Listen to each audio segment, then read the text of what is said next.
Dans cette vidéo, nous allons parler des ensembles de nombres. Donc, on va parler des ensembles de nombres. Mais avant ça, premièrement, on va voir comment on transforme une fraction en nombre à virgule et comment on transforme un nombre à virgule en fraction. Par exemple, si j'ai par exemple 3 sur 4 et que je vais l'écrire en nombre à virgule, et bien qu'est-ce que je vais faire? Je vais faire 3 qui divise 4 à la calculatrice, qui me donnerait par exemple 0,75. La même chose, si j'ai par exemple 2 sur 9 et que je vais le mettre au nombre à virgule, et bien tout simplement je fais 2 qui divise 9, ça me donnera 0, 2 qui se répète, ça veut dire le 2 est périodique, donc comment je l'écris en fait? J'écris 0,2 et je mets une barre sur ce qui se répète, c'est le 2. Donc, vous voyez que je peux transformer une fraction en nombre à virgule tout simplement en effectuant la division. Je fais la division du numérateur par le dénominateur. Maintenant, on va faire le contraire. Si j'ai un nombre à virgule et que je veux le mettre en fraction, par exemple, disons que j'ai 0,125. Comment je vais le faire en fraction? Eh bien, c'est facile. Tout simplement, je vais enlever la virgule et j'écris 125 sur... Eh bien, combien de chiffres pour chaque chiffre? J'ai un 0. Donc, combien de chiffres j'ai? J'ai 3, donc je vais faire... Donc, ça va faire, par exemple, 125 sur 1000. Et là, je simplifie ma fraction. Donc, je vais la donner à la calculatrice pour me la simplifier. Je fais 125 fraction 1000. Et ça me donne 1 sur 8. Ici, je fais 1 qui divise 8, comme ça. Vous voyez, ça m'a donné 0,125 comme ce que j'avais avant. Maintenant, regardons un autre exemple. Disons que j'ai 2,25. Et bien, qu'est-ce que je vais faire? J'enlève la virgule, j'écris mon nombre maintenant, c'est 225 sur. Combien j'ai de chiffres après la virgule? J'ai 2, donc ça va faire 100. Pour un 0 pour chaque chiffre après la virgule. Et là, je simplifie ma fraction. Alors, regardez. Donc, ici, ma fraction, c'est 225, fraction 100. Et ça me donne 2 entiers et 1 quart. Donc, je le fais, c'est 9 sur 4. Et si je fais 9 qui divise 4, je vais trouver encore 2,25. Donc, regardez, si je fais 9 qui divise 4, eh bien, 2,25, comme je viens de le trouver. Donc, c'est facile. Un dernier exemple, 32,126, par exemple. J'enlève la virgule, j'écris mon nombre maintenant. Ça va être 32 126 qui divise. Combien de chiffres après la virgule? J'ai 3, donc ça va faire 1000. Et je simplifie ma fraction. Voilà, j'ai mon nombre à virgule. Maintenant, si j'ai un nombre à virgule, mais qui est périodique. Donc là, ce sont des chiffres qui ne sont pas périodiques, nombre à virgule qui sont finis. Maintenant, s'ils sont périodiques, par exemple, disons que j'ai 0,3 périodique, qu'est-ce que je vais faire? Eh bien, c'est facile. Encore une fois, j'enlève la virgule, mais j'écris le 3. Et le 3 là, j'ai un seul chiffre, donc je vais mettre 9. Au lieu de 10, au lieu de 1 0, je vais faire 9. Donc, ça va faire 3 sur 9. 3 sur 9, si je le simplifie, ça va faire 1 tiers. Et si je fais 1 qui divise 3, regardez, ça me donnerait 0,3333 qui se répète. Prenons maintenant un autre exemple pour que ça soit plus clair. Disons que j'ai maintenant 0,36. Eh bien, périodique. Eh bien, qu'est-ce que je vais faire? J'enlève la virgule et puis j'ai le temps 3, donc je vais faire 36 sur. Et pour chaque chiffre de la période, j'ai fait un 9 et un 9. Donc, ça va faire 36 sur 99 que je pourrais simplifier. Donc, je vais essayer de la simplifier. 36 fraction 99. Eh bien, ça me donne 4 sur 11. 4 sur 11. Et si je fais 4 que je divise par 11, eh bien, vous voyez 0, 36, 36, 36, 36 qui se répète. Le 64 ici, il ne faut pas prendre en considération. Il l'a arrondi enfin. Mais ce sont ceux-là jusqu'à ici que je dois regarder. 36, 36, 36, parce que la calculatrice a arrondi à la fin. Maintenant, regardons un autre exemple. Disons que j'ai 3,45 périodiques comme ça. Eh bien, qu'est-ce que je dois faire? Là, il faut faire un petit truc. Je ne dois pas enlever la virgule. Je dois les séparer. Je dois dire c'est 3 entier plus 0,45 périodiques. C'est comme ça comment je dois les faire. Et là, qu'est-ce que j'ai fait? Eh bien, celui-là, maintenant, je peux dire ça c'est périodique. Donc, qu'est-ce que j'ai fait? C'est 45 sur, pour chaque chiffre, je fais un 9, 9, 9, et là j'ai 3 plus. Donc j'ai 3 plus 45 sur 99, je peux faire ce calcul-là en réduisant au même dénominateur et tout, ou je pourrais le donner tout simplement à ma calculatrice, je fais 3 plus 45 fraction 99 égale 3 entiers et 11, donc je fais comme ça me donne 38 sur 11. Ici je fais 38 divisé par 11, vous voyez, ça me donne 3,45, 45, 45, 45. Donc, quand j'ai un nombre périodique, eh bien, je dois les séparer, les entiers tout seuls, plus le 0, virgule. Et après, je transforme le 0, virgule périodique en fraction et je réduis mon dénominateur pour faire le calcul. Ou bien, si vous avez un calculateur qui fait les fractions, qui a la touche ABC, vous la lui donnez, il vous donnera le résultat. Dernière chose que nous allons voir ici, c'est quand, par exemple, j'ai 0, disons j'ai 0,0045 périodique, comme ça. Vous voyez, parce que c'est pas tout qui est périodique, mais j'ai des zéros ici qui ne sont pas dans la période. Eh bien, la même chose que ce que je vais faire les chiffres qui sont dans la période, c'est 45 sur. Pour chaque chiffre, je fais un 9 et un 9. Donc, pour ce chiffre-là, ça va être un 9, celui-là, ça va être un 9. Mais pour ces zéros-là, je vais les mettre tout simplement. Et ça va être 45 sur 9900. Et regardez, si je le fais à la calculatrice, je fais 45 qui divise 9900, comme ça, et vous voyez, il me donne 0,004545 qui se répète, c'est le 45 qui se répète. Peut-être un autre cas que j'avais vu dans un examen, disons par exemple, j'ai 0,00003 périodique. Là, qu'est-ce qui se répète? C'est le 0,3, donc je vais le mettre, 0,3. Et pour chaque chiffre, même si j'ai un 0 ici, je vais un 9. Pour lui, je vais faire un 9. Et là, j'ai combien de zéros? J'ai 3 zéros, et je vais les mettre ici. Et là, maintenant ce 0 est inutile, donc je l'écris maintenant 3 sur 9, 9, 0, 0, 0. Mais je le garde pour savoir combien de 9 j'aurai besoin. Et ça encore, si je le fais pour vérifier que mes choses sont bonnes, si je fais 3 qui divise 99 000, 1, 2, 3, et je fais égal.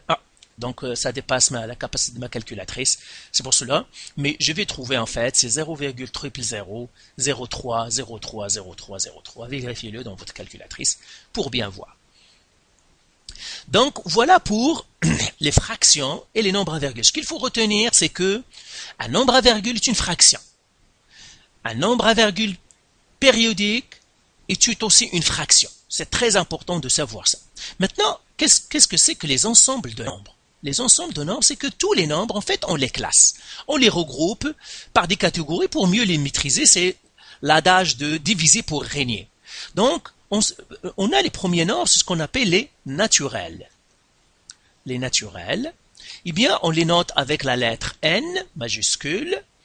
Et ça, c'est en fait les nombres 0, 1, 2, 3, etc. On les appelle naturels parce que ça nous vient par nature. Même les petits-enfants, on les enseigne vraiment vers les bas âges parce que c'est facile, ils nous viennent par nature.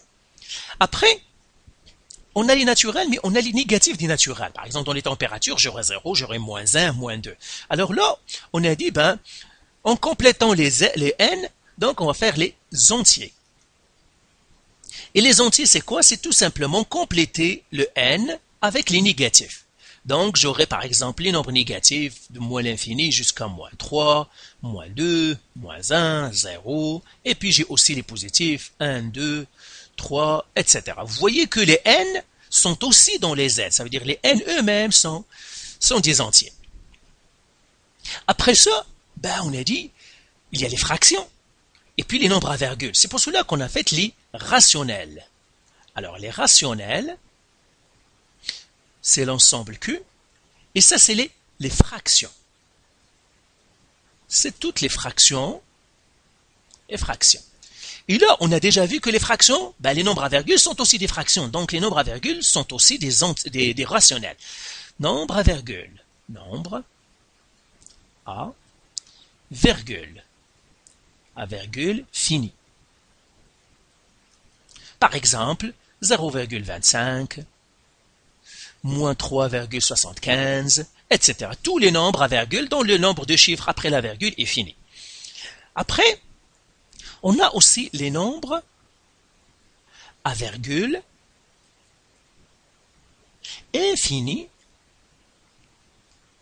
mais qui sont périodiques.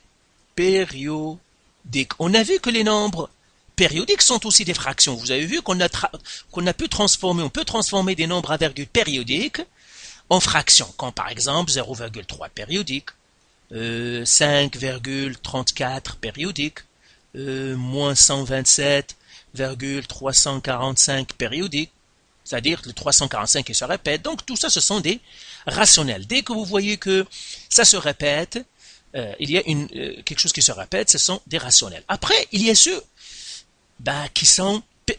qui ont des virgules infinies, mais qui ne sont pas périodiques. Et là, on les met dans les irrationnels. Donc les irrationnels, ce sont les nombres qui ne sont pas rationnels, non rationnels. Non rationnels. Si vous êtes confondu, si vous voulez savoir est-ce qu'un nombre est irrationnel ou non, regardez-le, vérifiez-le, est-ce qu'il est rationnel. S'il n'est pas rationnel, c'est qu'il est irrationnel. Et parmi ces nombres, on trouve quoi? Les nombres à virgule, infinis, non périodiques. Non périodiques, qui ne finissent jamais. Qui ne finissent jamais, rien ne se répète, des nombres non périodiques comme quoi? Comme pi, par exemple. Donc, pi. Quand vous voyez il y a pi, en général, si ça ne se simplifie pas, si ce pi ne se réduit pas dans l'expression, c'est que c'est un irrationnel. Là où il y a les racines, la racine carrée, par exemple, la racine cubique, là où vous voyez une racine, en général, ce sont des irrationnels. Mais encore une fois, quand vous voyez des racines, essayez de la simplifier, de réduire l'expression. Pourquoi? Parce que parfois, il y a des racines qui ne sont pas de vraies racines, parce qu'ils peuvent se simplifier. Et puis, on a l'autre ensemble, l'ensemble de tout le monde, c'est les réels. Les irrationnels, on met Q'. C'est-à-dire, on fait Q avec un petit tiret prime pour dire ceux qui ne sont pas des réels, des rationnels. Alors, les réels, on le note avec la lettre R, et ça, c'est tous les nombres. Donc, tous les nombres. Donc là, je ne me tromperai jamais si vous ne savez pas à quel ensemble il appartient un nombre, vous dites R, parce que tout le monde est dans les réels. Donc voilà, ça c'est les ensembles. Maintenant, on va faire un petit diagramme, et on va placer quelques nombres. Donc, on va faire un tableau ici. On va faire un tableau, comme ça. Comme ça. Comme ça. Donc, ce tableau-là, ça pourra vous aider beaucoup. Ça pourra beaucoup vous aider. C'est pour cela que je vous suggérerais de bien le maîtriser, ce tableau. Donc, on va séparer comme ça. À l'intérieur de cette boîte, il y a une autre boîte. Comme ça. C'est comme s'il y a un pays à l'intérieur d'un pays. Comme ça. Et j'ai un autre ici comme ça. Et comme ça. Et comme ça. Alors, ça c'est les réels. Tous les nombres sont dans le réel. C'est le gros territoire. Ici, ça c'est les Q'. Ça veut dire les irrationnels. Cela c'est le pays des... Ça c'est les rationnels. Le pays des rationnels. Ça c'est le pays des Z. Et ça c'est le pays des N. OK? Alors maintenant, on va placer quelques nombres.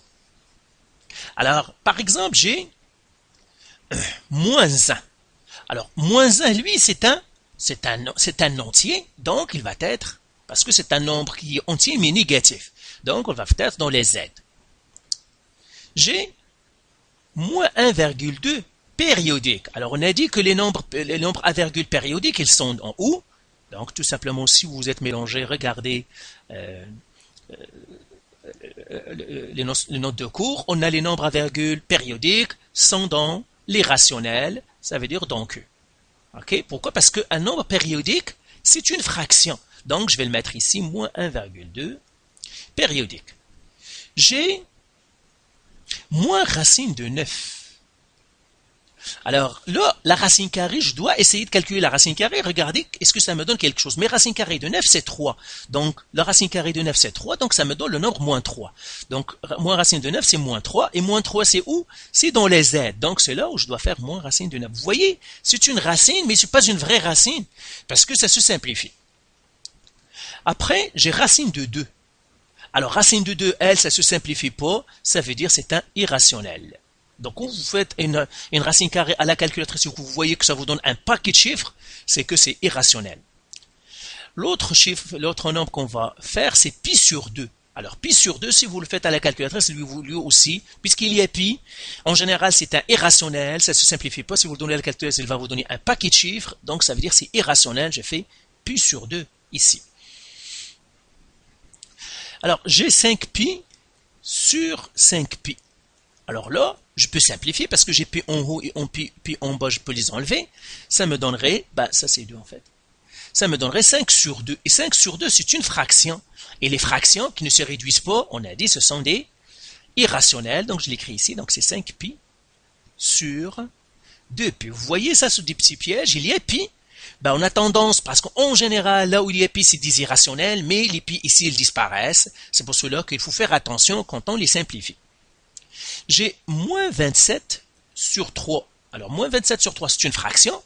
A priori, je pourrais la mettre dans les rationnels, mais je dois vérifier est-ce que ma fraction se simplifie. Oui, ça me donne moins 9. Moins 27 sur 3, c'est moins 9, et par suite, je dois le mettre ici. Moins 27 sur 9. Alors, l'autre qu'on va placer, c'est 888. Lui, c'est un entier, donc lui, il n'a pas de problème. On va partir ici. Après, j'ai racine carrée de 16. Alors, racine carrée de 16, si je le calcule, ça me donne 4. Et 4, c'est un entier. Donc, je mettrai racine carrée de 16 ici. J'ai l'autre fraction 69 sur 23. Alors, 69 sur 23, c'est une fraction. Si je la simplifie, eh bien, ça me donne en fait 3. Donc, en fait, c'est un entier. Donc, je l'écris ici, 69 sur 23. Donc, voilà comment on place les nombres. Donc, tout simplement, à chaque expression que vous avez, regardez ce que ça pourrait se simplifier. Et puis, simplifiez-le. Et puis, le résultat, vous pouvez le placer à la bonne place. Dernière chose. Par exemple, 888, c'est un entier, mais attention, il est aussi c'est un naturel, mais aussi c'est un entier. Et un entier est aussi un rationnel. C'est pour cela qu'on a une boîte à l'intérieur. C'est comme si je suis un Montréalais, je suis à Montréal. C'est que si je suis un Montréalais, c'est que je suis un Québécois. Et si je suis un Québécois, c'est que je suis un Canadien. Donc, c'est la même chose parce que Montréal est au Québec. Donc, est au Québec. Le Québec est dans le Canada. C'est pour cela que les entiers sont, les naturels sont aussi des entiers qui sont aussi des rationnels, etc. Et qui sont aussi des réels. Donc, il ne faut pas oublier ça. Les Q', les irrationnels, eh bien, ils sont aussi des réels. Maintenant, alors, on a fait ça. On va parler de quelques symboles. On va parler des symboles. Alors, des quelques symboles des ensembles. Les symboles qu'on va utiliser. Le premier symbole, c'est le E, comme ça. Eh bien, ça veut dire appartient. Appartient ou bien dans. Il est dans quelque chose. Par exemple, j'ai 2 et puis N. Est-ce que 2 est dans N? Ça veut dire est-ce qu'il appartient à N? Si je regarde mon tableau ici, si je veux placer le 2, où est-ce que je vais le placer? Je vais le placer ici. Donc, je vais le placer dans le N. C'est pour cela qu'on va faire comme ça. Appartient. Maintenant, si je fais moins 3 et si je fais Z, est-ce que moins 3 est dans Z? Ben oui, parce que si je regarde mon tableau, si je veux placer mon moins 3, je vais le placer ici. Donc, je vais le placer dans Z. Donc là, encore, je peux faire appartient. Maintenant, si je prends racine de 2 et je fais comme ça, Q. Est-ce que racine de 2 est dans Q? Donc, par exemple, ici, si j'ai racine de 2, est-ce que je peux le placer ici? Eh bien non, parce que racine de 2 est un nombre de virgules infini qui n'est pas périodique, il est dans le Q'. Donc, ça veut dire ici, je barre le n'appartient pas. Donc, ça, c'est appartient pas ou bien n'est pas dans. Appartient pas. Ou bien n'est pas dans. N'est pas dans l'ensemble, dans Z, dans ça. Donc, dans, par exemple, dans N, il est dans N. Ici, par exemple, il n'est pas dans N, etc. Quand vous voyez le symbole, ça, c'est appartient ou n'appartient pas. L'autre symbole, c'est plus. Ben, ici, ça veut dire les nombres positifs. Les nombres positifs. Alors, par exemple, si je fais Z plus, comme ça, Ça veut dire tous les entiers, mais qui sont positifs. Et si je regarde mon tableau, eh bien ça c'est les Z. Ceux qui sont positifs, eh bien sont des entiers. Donc ceux qui sont dans les Z et qui sont positifs, c'est dans les entiers. Par exemple, ici j'ai Z plus et la même chose que N. Pourquoi? Parce que les entiers positifs, eh bien ce sont les naturels. Si je fais moins, ça veut dire les nombres négatifs. Nombres négatifs. Alors, les nombres négatifs, par exemple, je pourrais faire Z moins. Alors, les Z moins, c'est quoi? Eh bien, c'est les nombres négatifs, par exemple, jusqu'à moins l'infini, moins 2, moins 1, 0, et ça s'arrête là. Parce que 0 est aussi un nombre positif et un nombre négatif. Attention, 0, il est positif et il est négatif. Toujours, lui, et il est dans les deux camps. Mais c'est ça le Z moins. Alors, après, quand je vois étoile, étoile, ça veut dire sans le 0. Sans le 0. Par exemple, quand je fais n étoiles, si je fais n étoiles, ça veut dire que je prends tous les entiers, mais sauf 0. Donc, c'est 1, 2, 3, 4, etc. C'est ça, n étoile. Par exemple, si je fais z étoiles, eh bien, c'est les entiers, sauf le 0. Donc, par exemple, les négatifs, moins 2, moins 1, pas 0, je ne prends pas 0, donc 1, 2, 3, etc. Donc, Z étoile. Q étoile, ça veut dire tous les rationnels, sauf 0.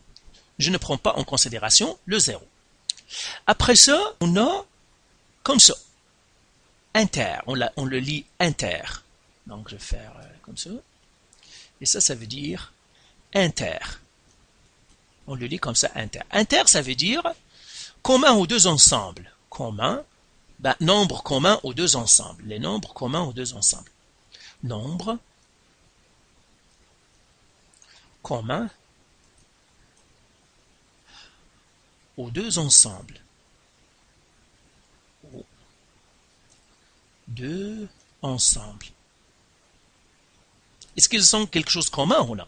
Alors, regardez par exemple, si je prends Z plus et Z moins. Par exemple, je prends Z plus, inter, Z moins. Ça veut dire les nombres qui sont dans le Z plus et les nombres qui sont dans le Z moins.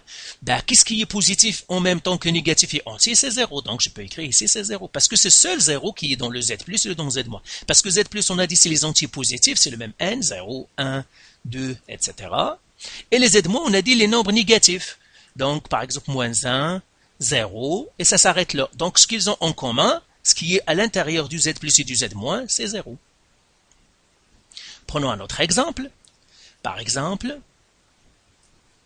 Q inter N.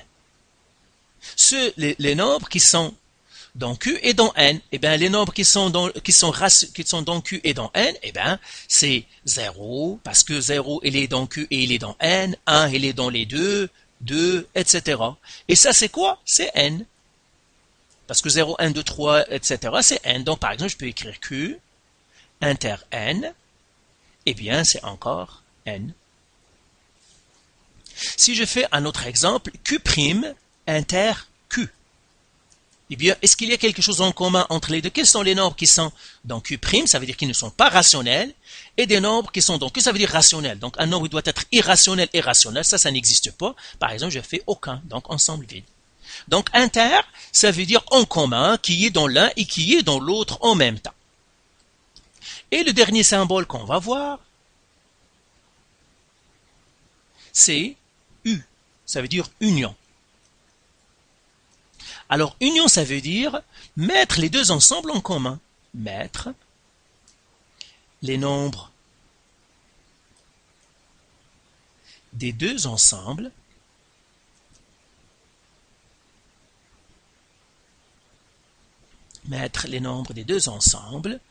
dans un même ensemble, dans un ensemble plus gros. Dans un ensemble plus gros. Donc, on va les mettre en commun, on va les mettre en même temps. Par exemple, regardez, si je fais Z-, union Z+, eh bien, ça me donnerait quoi? Eh bien, je mets les Z- et les Z+ en même temps, ensemble, ça va me donner les Z. parce que je vais mettre maintenant mon ensemble doit contenir les négatifs et les positifs des entiers, et bien c'est Z. Si je fais par exemple Q' union Q, si je les ai unis tous les deux, j'ai uni les rationnels et les irrationnels. Et si je regarde mon diagramme, regardez, si je mets les irrationnels en même temps ensemble avec les rationnels, si je les regroupe ensemble, ben, elle va me donner les réels. Elle me donne l'ensemble, les réels. Par exemple, ici, ça me donnerait les réels. Donc, quand vous voyez union, eh ben, c'est mettre les ensembles en commun et vous voyez quel ensemble il va vous donner. Et c'est ça. Donc, voilà pour les ensembles de nombres. Ben, faites les exercices du site de vos manuels et si vous avez encore de la misère ou des questions, vous pouvez nous contacter.